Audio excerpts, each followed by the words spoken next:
Right now, if you stress me, I'll just tell you to fuck off. Literally.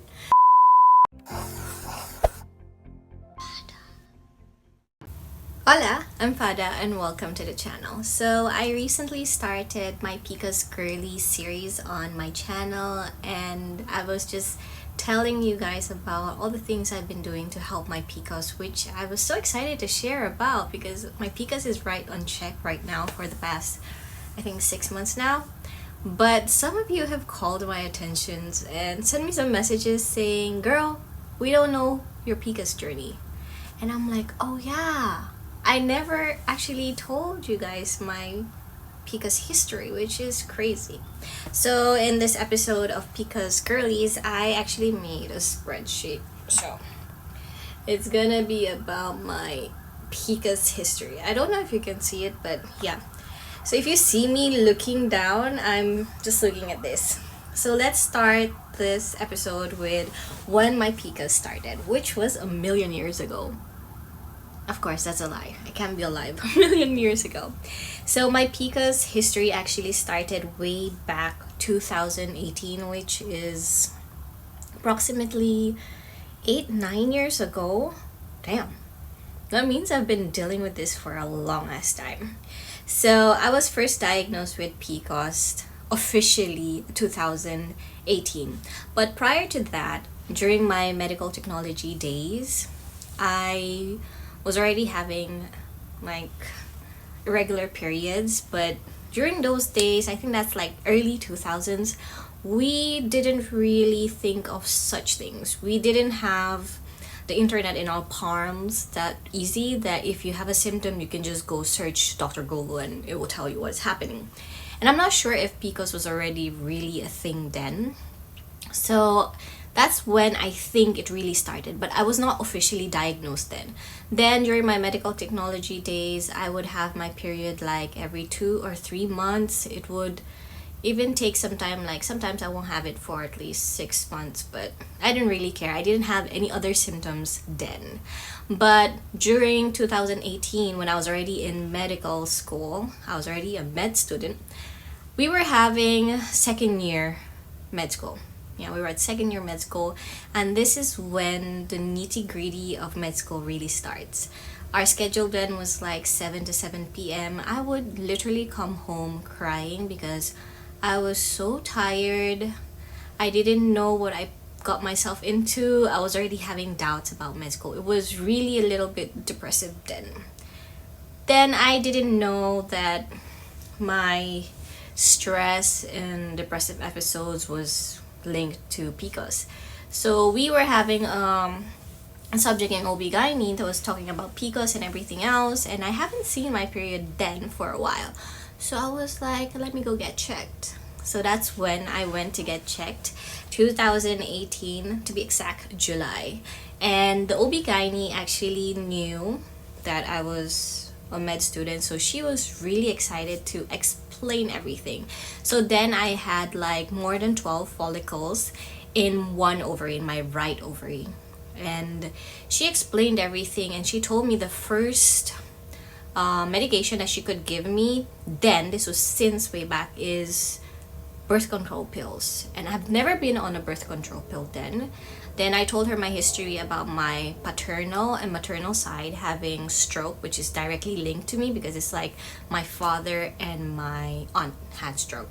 And then she was like, okay, if she puts me on pills, that gives me a 50% chance of getting a stroke myself. So she was like, okay, the second line of defense for PCOS is actually metformin.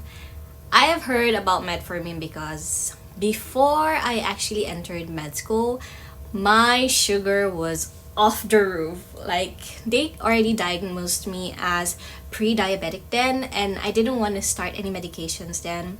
So I just totally changed my diet. I stopped eating ice cream every single day, and I started working out. My sugar levels went back to normal. So as she mentioned metformin, I was like, that's what my father drinks. Like, he takes that. So, and she was like, we're not gonna treat it for like sugar levels, it's just gonna control it, because the problem with PCOS is you have excess cortisol, which causes a lot of sugar glucose in your bloodstream that is not gonna be what's the term, it's not internalized, like your cells will not consume the sugar because it's just going to be in your bloodstream instead of getting into the cells and making you feel energized and whatnot. So she explained why I was having these episodes of crying, why I was so tired and sleepy, and she told me everything. Then she put me on metformin. So when she put me on metformin, I lost 15 kilos in the next 3 months, because basically the side effects of metformin is vomiting, diarrhea, and just generally feeling so tired. At this point, I was taking a pillow to school because I would sleep off in every subject. I couldn't really stay up that long. But I didn't start it like super fast. We started with 500 milligram for every day for the first week. The second week we made it 1000 milligrams, so 500 in the morning, 500 in the night, and then the third week we made it 1500 milligrams, and that's when I started shitting and pooping my guts out. And I was super sleepy, I was super tired, everything just felt like hell then. But she told me this was gonna be the side effect of having metformin, so I never went back. I went back after 4 months already, and when she saw me, she was like, "Why are you so skinny?" And I told her I lost 15 kilos, and she was like, "What?" So I told her I've been vomiting, I've been doing this, and then she was like, "Why didn't I come back and this?" And I was like, you already told me, so I just held it together. And then she was like, "Okay, no, we're gonna change the brand, make it like a different brand, make the dosages, change it." We did some changes, and the brand was really the biggest change there. I felt a little bit more better, and then I continued it on to the next year. So 2019, I went back for, this is already 6 months already. I went back for my scan, and my PCOS was already now bilateral. So I had it in both ovaries. At first it was just in my right ovary, and now it's in my left and right. And I was like, okay. So she said we should just continue the medications 3 times a day, since I was still having my period regularly at this point. Like every month I would have it. And then I was not really feeling that much nauseated, because before I would vomit like maybe 15 to 20 times a day, but this time around I would vomit like maybe 3 times a day. I would have diarrhea like twice a day. Anytime I just eat, that's what will happen. And I maintained this skinny figure. It was the most skinniest I've ever been in a very long time. So I continued it on. Then COVID hit, 2020, and my doctor was nowhere to be found. So for that whole year, I just continued on 3 times a day. I didn't have any scan because I didn't want to go to a different doctor. I don't know, is it the mentality only? So I didn't want to go, and then I just made sure I was eating properly and I was working out, because we didn't really have school at this point, so the stress levels was really decreased. I was enjoying my life, which is the craziest thing, because most people actually got more stressed when COVID hit. Nah, I was enjoying my life. I was having my period regularly, to the point I said, okay, I'm gonna just do it 2 times a day. And I still had my period, and then I continued on with 1 tablet a day, and I still had my period. Then the next year hit, which was 2021, and classes resumed. This is when I started my clerkship, and I didn't know having online classes was gonna be more stressful, because during med school days, regular schedule is just like 7 to 7. But when we had it online, we would have classes like 12 a.m., 1 a.m. I was super stressed. I couldn't really grasp what was happening then. I was so confused. I was having a hard time, but I still tried to maintain a healthy diet and exercising. But my period was already failing. Like it'll come every 2 months. So I was like, okay, let's make it 2 tablets a day. And then it still wasn't going well. So I was like, what do I do? And we are still in the midst of COVID. Like, it's still on lockdown. Everything was still not really good. So I was so confused, where could I get a scan? And I didn't want to have a different doctor because I'm hard-headed. So I was having a hard time being a clerk, a graduating student, and dealing with online classes for the first time. I didn't understand why I was having classes at 1 a.m., 12 a.m. I was just so confused, and too much examinations because a graduate student has a lot of exams. We had like a revalida that we had to pass. It's like a mini board exam, and we have an oral exam, and it was just a lot. And in the midst of everything, people were getting sick because of COVID, and my father actually passed away at this time. And when that happened, everything just went silent in me. I totally stopped taking the medication. I didn't care about anything anymore. I put myself on autopilot, and I just didn't care.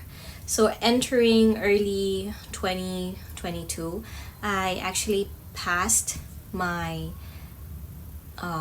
what do you call it? I actually passed my graduation. I was now a graduate student, and I started internship. So for internship, we had to go to the hospital dealing with patients physically. At this time, I still wasn't on my medication. I still didn't get a scan because I still didn't want to check out a different doctor. I was still determined to find my doctor. I don't know why. I was just scared of having somebody else to deal with my sickness. So I upped my medication to 3 times a day. I was having a shitty diet. My PCOS was still not on check. I think I was having my period now every 3 months. At least I was getting something every 3 months. And I was still able to finish my internship on autopilot. Like, I don't know how I pushed through. I think the reason why I pushed through is because I keep a diary. I've actually had a diary, a journal, for over more than a decade because I started journaling at the age of 10. So 2022 continued on. Entering 2023, I finished my internship. I actually graduated. I was on zombie mode all throughout of this. And the funniest thing is, nobody would know what I was going through then. But when preparation for board exam started, I got really sick. I even had to have a drip on my hand then. It was really bad. And the stress of a big exam, a licensure exam, it was too much stress. I started breaking out. My mood was really bad, and my friend was even saying I'm mean. And I was like, I'm not mean. I was at this point that if you do something stupid, I would literally tell it to your face, you're stupid. That's where I was. And when that started, I was like, okay, that's bad. So my friend Claire, shout out to Claire, she said we should start going swimming. Actually, I told her, let's start going swimming. So we started swimming every afternoon, and that was our schedule for the rest of the months leading to the board exam. On this time, I stopped taking any medications because my medications would just make me vomit, sleep, poop, and just be a horrible person. I totally stopped everything then. Eventually, I passed the board exam. I don't know how I did that with the shitload of acne I was having on my face and all the mood swings. I still passed. I thank God for that, passing the board exam. So we continued on with our workout, our swimming every afternoon.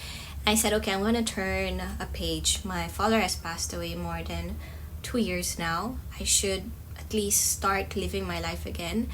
So I slowly started cooking and eating healthy and working out. And then I was told that I have to move out from the condominium, the apartment I was staying, which was another drastic change. Because when I moved back to the family house, I didn't have Claire. I didn't have the swimming. I didn't have a stove. I didn't have a gym to go to. There was no groceries nearby. Everything was horrible. It's not as horrible as it sounds, but from a little bit posh life. I would say condominium life is posh for me, even though it's just a regular thing, because everything was convenient. And then I just went to this place that was looking like a dungeon. Oh my god. So it was bad. So when we moved there, my mood instantly changed, and the period that I was getting every 2 to 3 months stopped again.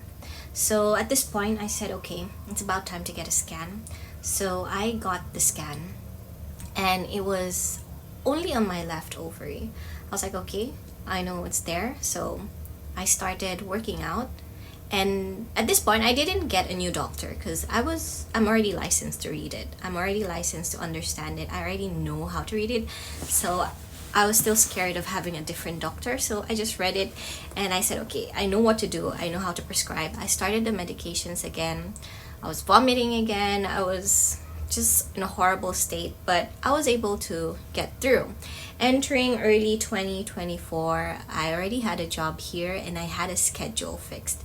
So I had a 8 to 6 schedule for work. So whenever I came home, I would do yoga, I would cook, and I would eat healthy. And then I started the renovation process, because if the stress is where you're staying, you have to change that. And this is the family house, so I just literally say, I'm gonna change it, I'm gonna renovate it.